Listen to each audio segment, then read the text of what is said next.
almost 18 years. And Started March 8th of '01. so it'll be 18 in March. There's an amount of freedom to it, you know, that you don't have somebody standing over you and minding that. I don't think we've got a date where we started, did we? January of 2000. Okay, January 27th of 2000. long time. When we started here, we had one guy that done all the dispatching, all the safety, everything that had to be done was just through this man right here.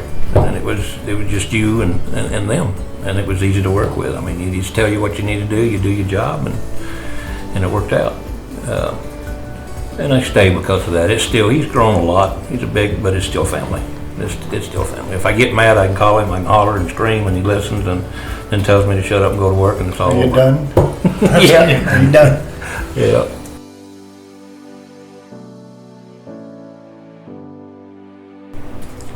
I think one of the funniest stories from Ronnie here is we moved some train locomotives from Lorain, Ohio to Durango. I think there's a silver mine here. It's like a museum.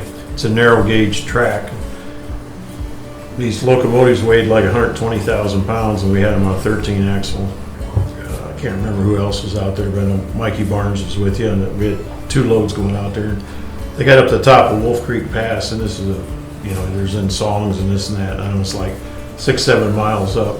It's like a 6% grade. You're up at the top of the mountains and beautiful snow covered. And the guys pulled over up to the top of this hill, and it's one heck of a pull. And they were sitting up there just admiring the beauty and walking around, and Ronnie's truck quit running. It ran out of fuel. And God had to be watching us. If that would have happened on the way up, no telling what the record bill would have been to finish that. We never got it going. No, it was so steep. I don't know if we'd ever get. I mean, it would have been more money than any of us had at that time. But it was. At that time, I about had a heart attack when he called and told me that. But now we laugh about it. But it would have been a serious hiccup.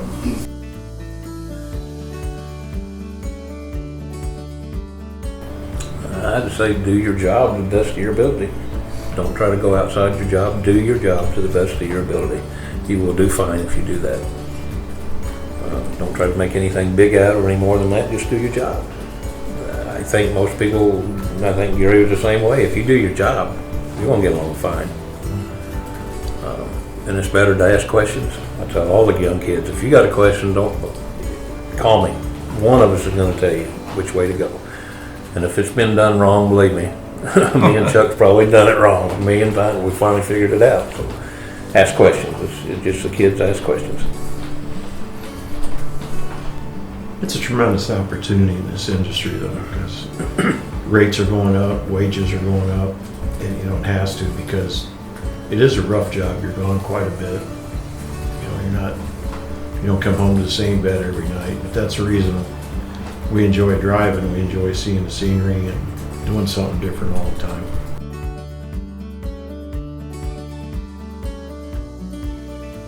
Over all the years, I basically just had one dispatcher, and that was pretty much Geary. As we started growing, and as he started growing, things started spreading out, and then we started getting dispatchers we run under. But I think it all comes Even from the at top. that, it was still, hey, Geary wants you to do this. Right. Geary wants you to do that.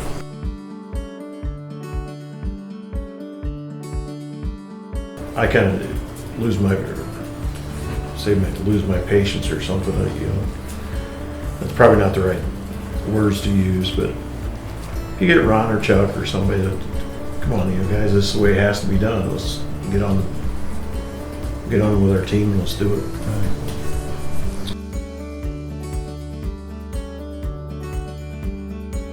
It was easy to relate to these guys, because if we had to do things that required an extra amount of work, with relaying trailers, picking up trailers, dropping stuff, especially in the Laredo when we started those projects. My background was flatbed and step deck and hauling steel, and then as we grew, we got into the double drops and doing more stretch work, and then probably the vans it might have been, what, 3 or 4 there. We started doing some of that expedited stuff, and then we did transition. Remember the first production lines that went down to Mexico there were, a lot of it was that fencing that goes along the machine. It's just, we were pretty open back then. Just, if we could get it on the trailer, we'd get it tied down. So we'd get going.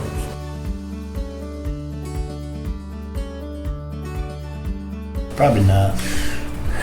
No, probably not. That as big as I thought that we'd probably get 100, maybe 200 trucks, or he would. But I never thought we would get this big as he's getting. Never really thought too much about it. Too busy. You always kept me going. Yeah, we didn't. We never had a strategic plan, or we never had budgets, or just we figured we'd outwork the other people. Get rid of this load and get another one. Yeah, and we did. We it's Gary's company, and you keep hearing me say we or me or mine or whatever, but I feel as part of it. I don't have anything to do with it. It's all his, but I feel that I'm part of it. So I always say he, mine, or whatever. They are part of it. They're like brothers. It's work pretty good.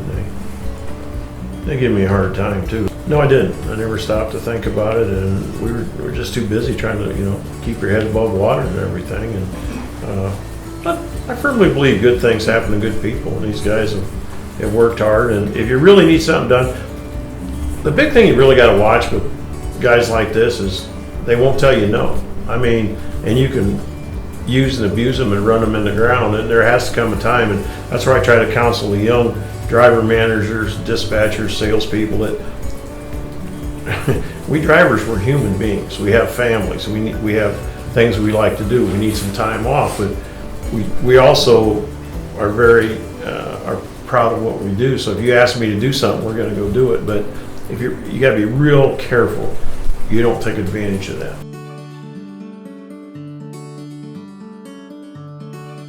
Like, what was it, 5-6 years ago, I took that load to Portland. These guys were all running little side bets that I wouldn't make it out there. There was somebody had bet I wouldn't make it past Omaha. And there was somebody bet I wouldn't make it past Salt Lake. And I found out about it, but I showed him, by God, I made it there. And when he got back, he tells me if I ever have that idea again, kick me in my seat. I thought they moved Portland by the time I got there.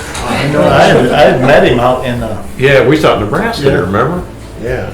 Me and Howard Cherry. And you guys were instigating that. Betting against me here.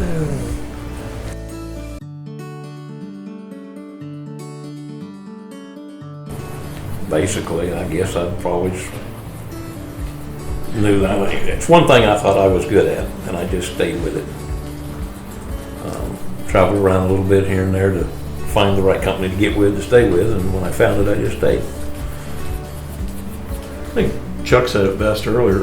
One reason we enjoy driving truck is that, I mean, it's a job and it's a profession, but you don't have somebody standing over you if you want to stop, if you're leave here and go to Laredo, I'd have my places where I'd want to stop. And it might be different, it might be the same, but when you get tired, you want to stop, get something to eat or something, and you don't have somebody, okay, your break time's at 10 o'clock. And that's what I enjoyed about it.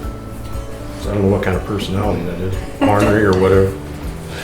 Rebellious. Yeah, rebellious, that'd be a good word.